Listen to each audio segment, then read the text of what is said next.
Bob Coppage, CEO of Simplex-IT, Crotchety Old Geek, with another episode of Biz-Tech Twists. And for this one, I am joined by Mike Ryan of the Mike Ryan Group. First of all, thank you for joining. You're welcome. I appreciate that. And what are the odds that you would end up working for a company that has the same name as you? Oh, well, I chalk it up to just my brilliance in engineering creativity. Oh, you started the company. I started the company. Okay. Yeah. But it's going to be another one of those. Well, but I will say, Bob, so the first time that when I was putting the website together, I had sent out a link to a couple of friends. One of them came back and he says, "This is so wrong." I'm like, "What? What's wrong?" He goes, "Your cultural appropriation." I'm like, "What are you talking about?" He said, your website." I'm like, "It's the M. Ryan Group." And he's like, nah. He goes, "It's the Mr. Yan Group." So to this day, 7 years later, every time I see him in town, he says, "Mr. Yan." I say, "Hey, how you doing?" Okay, the best I've got from Simplex-IT is the pronunciation of its simple exit. All right, well. So, yeah. So it's the M. Ryan Group. Okay, so the M. Ryan Group, and what is it you guys do? So we solve inventory and supply chain problems for manufacturers and distributors. So supply chain, 30-second, what is that? So it's figuring out, almost like Goldilocks, what's too much, what's not enough, and helping figure out what the just right range is in terms of having enough product to keep their customers happy without freezing a whole bunch of cash and killing their cash flow. Okay, so we're talking about primarily a manufacturing or distributor type of environment or the like. And that's where I get caught up with the whole, the just-in-time process and theories and all that kind of good stuff, where you basically, stuff that is gathering dust is also costing you money. Oh, no question. If it's gathering dust, that means that cash is not working. Right. But the stuff that you wish you could sell if only you had it. And that's where it's the figuring out the too much, not enough, just right to keep the customers happy and have product able to come in before everything goes off the shelf. So really Goldilocks is the poster child for supply chain. Indeed. Okay. And so I've been in manufacturing, former CIO, IT director, whatever, because I'm old. So I've been doing it for a very, very, very long time. And it was pretty static and it was pretty standardized. And, you had Toyota, I think, was one of the first ones that really came up with some radical ideas or the like. And that was back in the last century. Oh, yeah. Or the like. But then something happened about 3 years ago. You may have heard about it. That whole... the pandemic, I think it was called. I think it was Mr. Pandemic. Pandemic, yes. No, yeah, but that really, really mucked things up. And we've all know that it did so. But specifically in the supply chain, what was the impact there? Oh, so Bob, it was huge. So pre-COVID, just-in-time worked well. Just-in-time works when things are stable and predictable. So if I know I'm going to get a shipment once a month or once every 45 days, I can plan around that. So I can make sure that I've got inventory coming in when I need it, when my customers need it, and have it just in time. What the pandemic did was it turned it all on its ear. So lead times that may have been predictable at 6 weeks became 26 weeks or became, I don't know when it's going to show up. And what that meant was there was this giant shift from just in time to just in case.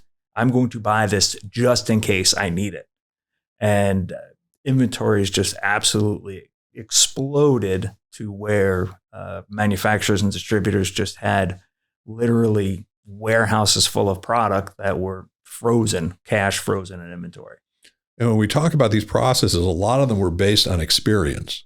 A lot of our decisions were made on experience, but none of us had that experience to know what this type of situation did. Yeah, and that's true. I mean, there's been in the past when there were supply chain disruptions, they were more localized. So, think about Evergreen turning at 90 degrees in the Suez Canal. It was a disruption. Now, it impacted other regions of the world, but it was localized. And typically, I mean, if we think about like tornado season, hurricane season disrupting the Gulf, all the refineries, they know how to plan for it. They will divert ships ahead of time. But really going from, localized and regional disruptions to truly a global disruption where things just became simply unpredictable. So, for example, the oil embargo back in the 70s, that would be an example where we weren't prepared for it. We didn't know. And everybody ended up waiting in long lines for gas. The SNL crisis, not the Saturday Night Live crisis, but the savings alone crisis back in the 80s and the like. You could almost make the case, and like you were talking about, recessions in and of themselves, but then it becomes a cash issue, not necessarily I can't get the product. Right. But this was different. And supply chain isn't just I buy from A. It's a lot more complicated than that, right? Far more complicated, because insult to injury is over the last 10 or 15 years, businesses have optimized on cost. So if I go single supplier and I buy all my inventory from this one vendor, I'm going to get the best price possible.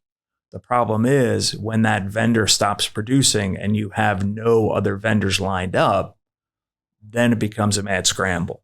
So in other words, let's say you are, you buy from a vendor that you've had a 20-year relationship with, but that vendor is not allowed to open. They are not allowed to run their plant, not allowed to run their factory, and you've never had conversations with any alternate vendors, then you're in scramble mode and virtually guaranteed you're going to pay multiples of what you were paying with that original vendor.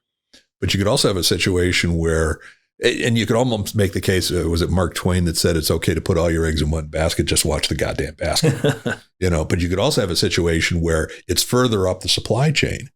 The vendor you buy your finished goods from, they're fine. They may not have product, but they buy their product from somebody else who buys their product from somebody else. And they're the ones who are having the problem. Oh yeah. The vendor's vendor. So, if you think back to mid 2020, where everybody was trying to convert to make hand sanitizer, right?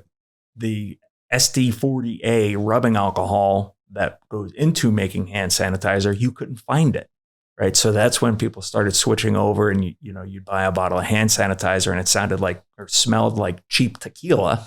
It's because they couldn't get rubbing alcohol. So but you could get cheap tequila. You could get cheap tequila. But that's where, you're right. I mean, the supply chain, ultimately, it's a continuum. So it's, hey, here's my vendor, and then my vendor's vendor, and the vendor's vendor's vendor. So if you have a disruption anywhere along the chain breaks. So, and again, to your point, because we've seen things like that in the tech world, where some of the manufacturers of specific hard drive types, is when solid state drives first started coming out, some of the Asian companies that were manufacturing them, if I remember correctly, some of them were interrupted by volcanoes. Yes. Oddly enough, yeah. But it was that one piece that became the tough thing to get. And we're all used to, I should say we're all used to, but we're used to that idea of dealing with that one situation temporarily, the parallel parking in the Suez, whatever. Right. But when it all happens at once. Oh, it's disastrous. And that's where I call it the golden bolt. So you can have a $150,000. Now, this is a real life experience. Hint, hint. You can have a $150,000 custom Chuck. I can't speak. No, you can't. Custom. I'm really kind of disappointed by this so far. I got to tell you. Truck chassis that doesn't ship because a $3.50 U-bolt is not available. So this $3.50 U-bolt that holds the muffler stack onto the manifold kept a $150,000 plus vehicle from shipping. And what, to add insult to injury in that type of situation, I'm not saying this is what happened because no one lets me near a $150,000 vehicle, period.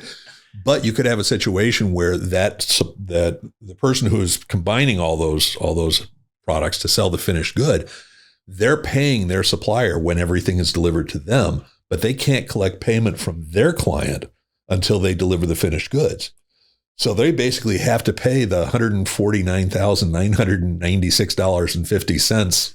That is correct. They have to pay all that, but they can't collect their money till it's actually gone all the way through. Yeah. They can't collect until it ships, and that $3.50 U-bolt kept it from shipping.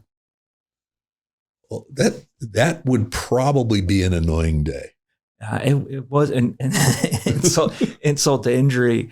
It was the last day of the month, last day of the quarter. So it's, if there was a double whammy, there were many expletives exclaimed on that day. And, there's a salesperson who's, of course, dealing with quotas and dealing with that. Yeah. Can I go out and buy one at Ace Hardware? Can I just do this? Can I fix it? Can we say it's shipped? Can we park it? No. But that's part of the challenge, though, for organizations. How do we get around the fact that we simply don't have that product that we expected to have? And the biggest thing, Bob, is communication. Problems are not like a fine wine. Problems do not get better with age. So when there is going to be a problem, so today is a Monday. If I know today that the delivery that I promised for Friday isn't going to hit, it's getting on the phone and saying, hey, listen, I'd much rather tell you now so we can plan around it, but I got some bad news. And getting in front and being open with whether it's your clients or your customers to say, hey, the situation isn't ideal. Here's what we're doing about it. Here's when we expect the problem to be solved. So communication is absolutely key. So because you've worked with a bunch of companies who I'm assuming were caught up in the middle of all this. Yes. Okay. Was that it? What would be the key to survival for those types of situations? So communication would be one. Appropriate cash flow would be another one. Communication, cash, and alternative suppliers. It's like the adage of, hey, the best time to plant an oak tree was 50 years ago, and the second best time is today. Same thing goes with identifying other supply chain vendors or suppliers. I mean, whether it's supply chain or, paper products, when you only have one option, it really isn't an option. So does this become a form of risk management then? 100%. Okay. So organizations basically, how would you, if an organization was listening to this, and essentially said, we don't want that to happen to us, what would you suggest that they do? So there's two things. I mean, there's really, if you think about the equation, there's supply and demand. So on the supply side, every business knows who their problem vendors are. It's, if they become big enough of a problem, the leadership knows who they are. So it's have a conversation with them and start lining up or going through a process to select an alternative vendor, right? So get backups in place before you need them.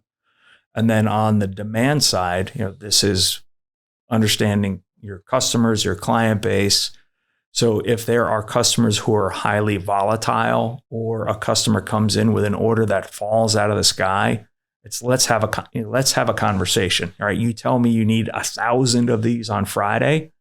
I can give you 600 now. Is that okay? Because I know you can't use 1,000 in a week.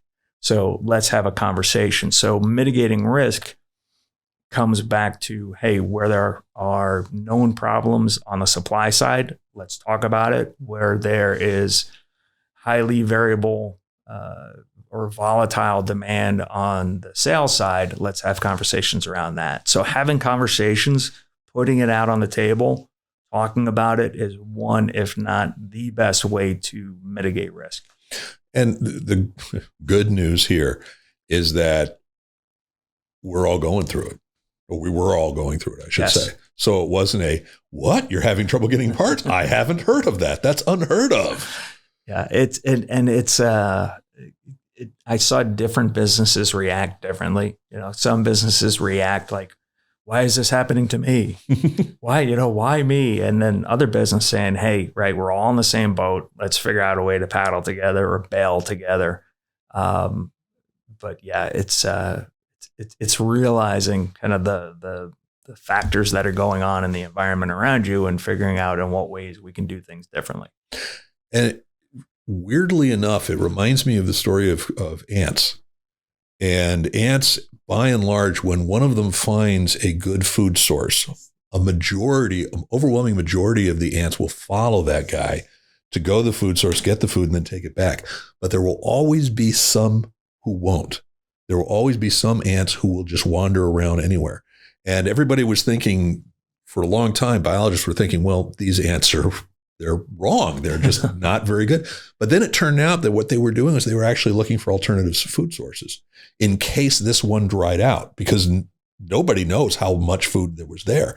And so what would happen is they were actually looking for alternate vendors the entire time, which is I just was reading that story about a couple weeks ago or so. And it was just kind of fascinating that ants do supply chain handling better than a lot of us do. Well, and I always, I mean, that is very, very cool. I mean, that's kind of evolution at work. Yeah. And it's, when people, these vendors keep calling me, I don't want to talk to them. Spend the 5 minutes, have the conversation, because you never know when you're going to need their help. So you really kind of broke my concentration here when you suggested I talk to people, because that's never been a strong point of mine. So I need a minute to recover. So we're going to be right back after this break.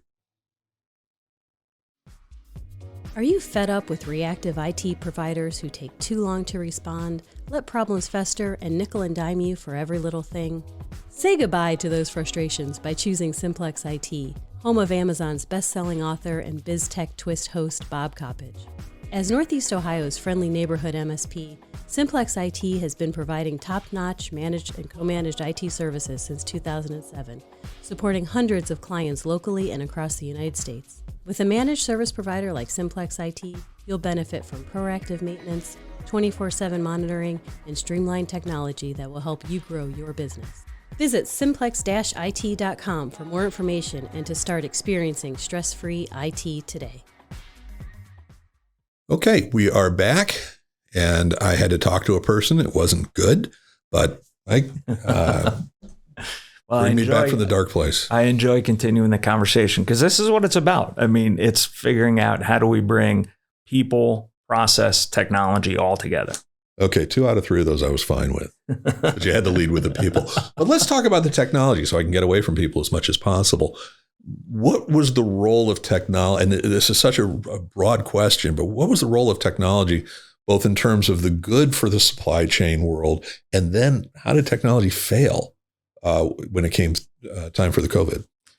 So for a long time, technology was very much like process, was very much like kind of the... I knew you were going to get process in there quick. I have to. Yeah, you do. I'm a process guy. So the technology along with the process, for the most part, it was status quo. Hey, if it worked last week, it worked last year, it's going to work next week, it's going to work next year. And it was also something that if you weren't doing it terribly well, but good enough, that was good enough. Good enough was good enough. Yeah. Good enough was good enough. And there's always going to be businesses that focus on continuous improvement.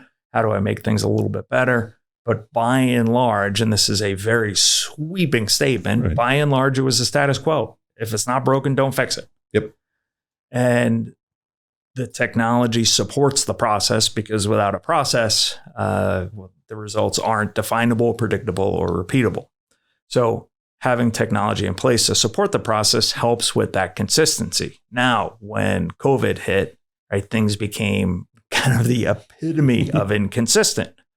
And what a lot of businesses found was the ways that they had been planning and the tools that they've been using to plan, they simply weren't figuring things out. Number one was because things were becoming increasingly, if not ultimately, unpredictable, but the horizon that the businesses had to look out was changing dramatically. How do you mean by horizon? So let's say I am a manufacturer and all my vendors supply from point of order to point of delivery is 6 weeks. And it may be, 5 weeks and 6 days or 6 weeks in 1 day, but it was predictable every 6 weeks. Okay. So as long as I was planning out 6 weeks, so looking at my sales over the next 6 weeks, looking at my supply over the next 6 weeks, I was good, because how my planning horizon matched my lead time. So lead time of 6 weeks, planning horizon 6 weeks, everybody's happy. Cool. So COVID hits, schwack, right? And lead times go from 6 weeks to 6 months, right? From 6 weeks to 26 weeks. And businesses have no idea how to look that far out. What's going, not alone, what's going to happen in the next 6 months? What's my sales going to do?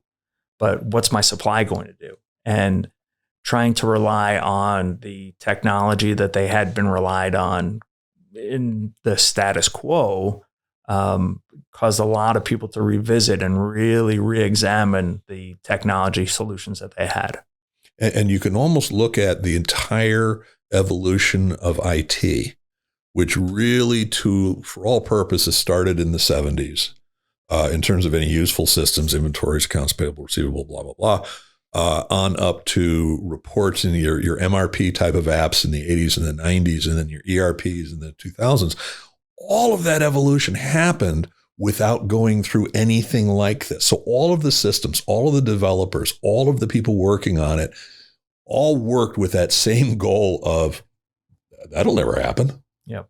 So you had all of these, and especially when you start talking about expert systems or business decision systems or all that kind of fun stuff, they're made with assumptions. They're made with certain expectations or behaviors that just were failing here. So when you talk about processes, all of these processes were developed without this in mind. Well, yeah, because if you look back and just try to imagine the context, back then it was, hey, tomorrow is probably going to look like today. Next week is probably going to look like last week, give or take within a range. Yeah. And all of a sudden, both literally and figuratively, we were in a place where stop the spread. I don't know what next month is going to look like, or the month after that is going to look like. But you have to commit to something. But you have to commit. That's got to be annoying. It was annoying, actually. I was there. Oh yeah. It was challenging. It was challenging, but that's where I think there are some really good things that came out of it. Number one is it helped focus on what's important. Okay, everybody literally has 99 problems. What's the first problem I have to solve? What's the second problem I have to solve? So becoming more focused, I think that was critical and definitely a benefit that has come out of this. The businesses that have not only survived but thrived, those are the ones who could make decisions. I would also say those are the ones who could look at a problem and go, that wasn't as big of a problem as we thought. Yeah. In the grand scheme of things, not so much. Right. And also, I think there are probably some organizations that looked at something and go, I guess we didn't need that. True. I mean, it kind of separated the wheat from the chaff to figure out, hey, what's really important, what's somewhat important, and what ultimately doesn't matter. Because one of the things that's been interesting is there's been a number of production and sales reports coming out from PC and server manufacturers, and it's gone down significantly. And talking to a bunch of people in our industry, the managed service industries, a lot of people are seeing their clients not refreshing computers the way they used to. They used to be every 3 years, new computer, because there's a new version of Office, there's a new version of Windows, a new version of whatever. Now they're like, yeah, actually it works. We can get 5 years out of these things. So they're basically, now what that does is that basically cuts by 2/3 or so what the actual replacement rate is. But from their standpoint, they're saving a ton of cash. And that's the interesting thing is that, on one hand, the consumer is getting a longer life cycle out of the product, which is great for the consumer, but for the manufacturer, it upends the game in terms of how they have to plan. Because if they were planning on a 3-year replacement cycle and now it's a 5-year replacement cycle, it comes back to planning. How do I plan for that? And I think the underlying factor there is how long does it take for me to realize that there's been a change? Yeah. Right. Because there's a lot of businesses and it's people that, until something walks up and kind of bops them on the nose, right? Why should I assume that anything has changed? Right. Absolutely. But that actually could be a different topic in and of itself, is when something is good for the consumer, but bad for the producer. Is that a net gain, a net loss, or a net net? Ooh, I don't know. And it's a fantastic question. I think it would depend on, if you look at the producer, Is it a public company? Is it a private company? How many people are impacted by a decline in sales for that particular, enterprise? Yeah. So my textbook engineer answer is, it depends. That's also a good consultant answer. Yeah, it is. I'll tell you tomorrow. Yeah, absolutely. What would you like it to be? So getting back to technology. So how are we using technology to learn from this, to learn from what we've gone through? Or are we using technology to learn? I think the businesses that realize there's a need to do something different are going out there and identifying what technology is out there, asking the question, okay, in what ways can we do this better? In what ways can we do this different? And, the really, I'll say, forward thinking or, continuous improvement driven businesses say, hey, I know everything's going okay now, but how do I plan for the future? Given that in the last 3 years we had the pandemic. If you open it up to the last 15 years, we've had a recession and a pandemic. So there's a lot of us that have more gray hair on top of our heads. That it used to be, hey, you were seasoned if you went through a business cycle, right? So a lot of businesses that meant a year. So you saw the sales go up, you saw the sales go down. It's cyclical. You're seasoned. I think seasoned brings on a whole new meaning now. For us folks with the gray hair that have been through the pandemic, been through the recession, been through the housing crisis. I think that experience all in all helps us plan better because we're more likely to have seen something similar or adjacent where we can say, hey, the last time this happened, here's what we did and here's what worked and here's what didn't work.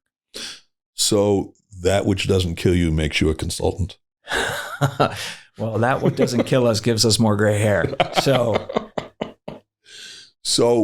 because you're going to bring it up if I don't. Process or technology, which comes first? Process. Do you want to think about that at all? Not at all. Why? Well, because it's the right answer. Oh, okay. But the reality. So, and it is, I love the question and I appreciate you asking it, Bob, because in my experience, if you don't have a process and you bring in technology, what the technology does is let you make bad decisions faster. So, it's like. So there's an efficiency of scale there. Oh, there's an absolutely efficiency of scale. And, the ROI, the return on investment might be going the wrong way, but there is a return on investment. But it's, for a process to be a process, it has to be definable, predictable, and repeatable. Definable as in I can draw a picture of the process and what step A, B, C, D, and so on are. Predictable means I can tell you what is going to happen next. And repeatable means the same thing happens every single time. So once we have a process in place that's definable, predictable, repeatable, creating the results that we want, that's when we bring technology in. That's when accelerating a process truly pays huge dividend. So two thoughts come to mind on that. Number one is at the same time, when it is predictable, repeatable, measurable, that also means that when something isn't what you expected, it's a cause for concern. It's a cause for you to take a look at something that was, so it's a better warning flag than, hey, that's just because Louis did it. Yeah. Louis does it different than everybody else does it. Well, and that is it. So it kind of goes back to that early warning where if I have a process that's, hey, I know it's always going to be 60 plus or minus 5. Right. So I know it's always going to be between 55 and 65. When it goes to 90 or falls to 30, you're going to pick up that something is wrong much, much faster. Right. Because without the process, you're going to expect a lot of variability. You're going to expect a lot of noise. So once you have a process and that process is in control, operating in a range, when something goes out of the range, whether it's high or low, you're going to be more likely to pick up on it a lot faster. Right. And you may actually put in some of the processes to evaluate your processes. Yes. So you can basically say, is there anything that's going to make this process less reliable over the next 12 months or the like? So canaries washing the canaries, so to speak. Yeah, big canaries and little canaries. Absolutely. Yeah. And the big canaries are jerks. They really are. They know they're big and they just toss that But around. they serve a purpose, right? They do. They do. But then the other thing is that's interesting is you have such a desire for organizations in terms of trimming their workforce to bring in the fractional or virtual roles. Okay, whether it be fractional CFOs, fractional CIOs, you could almost make the case that you need the process for them as well. Oh, 100%. Because if you bring in somebody in to be a fractional CFO, so you're going to do my books, but you're only going to come in, a couple days a month or something along those lines. If there isn't a process, and that person could help you create that process, but if that person doesn't know the process that you use it from a bookkeeping standpoint or from an IT standpoint or from a whatever, then it's going to be very tough to measure their productivity and to know you're getting the best bang for the buck from that situation. Yeah, absolutely. Because if you're trying to, if you have a process, you can make the transition between one person and another person faster. I'm not going to say it's perfectly seamless, but as seamless as possible. Right. When there's a process. I mean, think about it like an instruction manual. Hey, if I have an instruction manual, I know how to operate this piece of equipment, and somebody new comes in, they can learn very quickly how to operate this piece of equipment. So having a process definitely helps, especially when you're, dealing with whether it's a fractional role or a lot of transition and changes in the business. Right. Or you have people where you have very, very highly skilled people, but a lot more lesser skilled people. Those lesser skilled people could be working on the processes that the highly skilled people created. Yes. Which will make them more productive. I mean, you could almost make the claim like the paralegal profession was created with that in mind. They can do the lawyer work, but leave the expensive part to the lawyer. To the lawyers, right. And I remember when that was first created back in the early 80s, everybody was like, you can't have that type of situation. Well, and that's where I think one of the things that I know I've thought a lot about the last 5 or 6 years is, okay, what's the highest and best use of somebody's time? You may have a finished carpenter who does amazing and intricate work. Them sawing 2x4s, probably not the highest and best use of their time. Right. Well, and there are some processes that essentially you will go through where you ask key people, whether it be executives with a high school, where you keep a diary, write down what's taking up your time. Right. And then take the stuff that is has the lowest skill requirement. Somebody else should be doing that. Well, and that in a lot of ways is a wonderful tie-in to when you have a process, typically you end up with more bandwidth. So if I have a process that used to take 100% of my time, or a procedure, an action that used to take 100% of my time, and I put a process in place, maybe now it takes 60% of my time. So I'm actually freeing up time because there's a process that's definable, predictable, repeatable. So when that exception does occur, and it will occur, right. That's why it's called an exception. When that exception occurs, there's actually more bandwidth or more ability to deal with that exception because there's an underlying process in place. So the interesting thing is we started with the whole supply chain concept and just talking about we want to make sure we have enough stuff in the manufacturing warehouse or the like. I just got distracted by my phone. Sorry about that. But we ended up with personal productivity, IT productivity, and how to bring in people from outside the organization to take on roles. Yeah. And I think, in my experience, the businesses that do the best, whether it's, maintaining, in a very volatile environment, maintaining their output or their results or growing their results, are the ones that say, hey, right, I may be the expert at making this widget, but when it comes to innovation, maybe I need to bring somebody in from the outside. Maybe I need to get somebody to help talk through this, the whole product life cycle. So the people, myself included, who can say, I don't know, but let's find out, or I don't know, but let's go ask the question. Right. Being open to the ideas. For me, there can't be a starker contrast between hey, that's the way it's always been done. Yeah. So when I ask a question and I hear somebody say, well, that's the way it's always been done, or that's the way we've always done it, and they stop, like period, end of sentence. Yeah. Why are we still talking? Yeah. Why are we still talking? If at the end they say, that's the way it's always been done, and I know we need to do something different, and I'd love to learn a better way. Cool, game on, right? I welcome the opportunity to be of service. So similarly, from the organizational standpoint, if they're talking to somebody from the outside, and the person from the outside is saying, I'm here to solve all your problems because I can solve all your problems. By the way, what are your problems? Right. It's like the exact opposite. I'm going to come in waving this wand like I can solve everything. But in fact, I'm just selling my services or the like, and that's it. And I mean, I've seen, and I've seen a lot of solutions looking for a problem. Oh, absolutely. Right. So why are you looking at me when you say that? Well, I've seen a lot of IT solutions that absolutely. Yeah. And that's the thing is right. It comes down to approach, right? It's the difference between asking, hey, what's the problem we're trying to solve? Right. Versus, hey, I've got this solution. Do you have a problem? Yeah, absolutely. Yeah. And that's one of the things when you talk about IT, whether you talk about it from, any profession or the like, when you basically, it's here's my solution. Let me fit your problem into it. The like, it makes it much easier from a sales process. But part of the challenge from the IT aspect is IT, every year, part of IT becomes a commodity. Yeah. The simpler part, the part that's automatable, the part that's being built into process and the like. So if we're going to be IT professionals, we have to scramble up that value chain. We have to talk more about the business and the people. We've got to talk more about what can we use. And we've got all this data sitting there. We've got all this process sitting there. We've got all this equipment sitting there.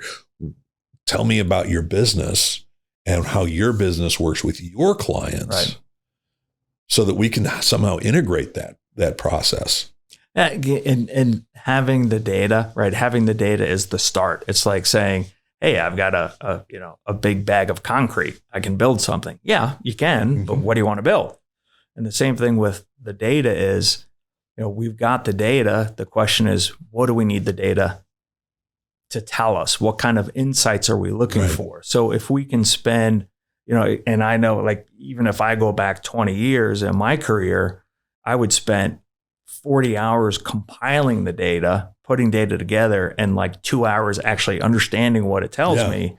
And now we're at a point where that's almost flipped on its head, where the time spent compiling the data is diminuous because we've got fantastic technology, and I can put and pour that time into understanding, okay, well, what are the insights I can pull out of the data? What are the other ways that I can use this data to, test hypotheses or see, hey, if I do this, does that in effect happen? Yeah. And it's interesting because the first real use of statistics and analysis and the like happened around 1800 or so. And almost nothing happened that was aside from what you were just talking about. I put the numbers together and I figure out, and maybe I'll get something, maybe I won't, until about 60 or 70 years ago. And really about 20 years ago, it started, it just hyper accelerating. That's another topic we can get into, but not today. Not today. No. Sorry, I'm going to leave you hanging this way. You say, hey, Mike, come on back. Mr. Yan, come on in. That's it. So you can basically say, no, go away. No. No, this was a cool discussion. I appreciate the opportunity. Yeah. And it's one of those, this is what I love is the whole idea of, it's so easy to have an IT only conversation, and it's so easy to have a supply chain or what's happening from a business standpoint. I love it when we can integrate that stuff. I agree. So cool. Mike, thank you much. Your website my pleasure. Again? Your website once again. I know it's Mr.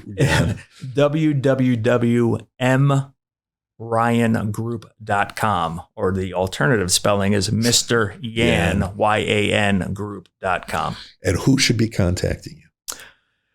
CFOs who are wondering why their cash is sitting there, VP sales wondering why their customers are calling them angry. Those are the two best conversations I can have. And anyone named Mr. Yan who was wondering who this guy is. Anyway, that wraps up another episode of Biz-Tech Twists. I'm Bob Coppage. Mike, thank you once again. Thank you, Bob. And remember, you're supposed to like this stuff, share it, put comments on.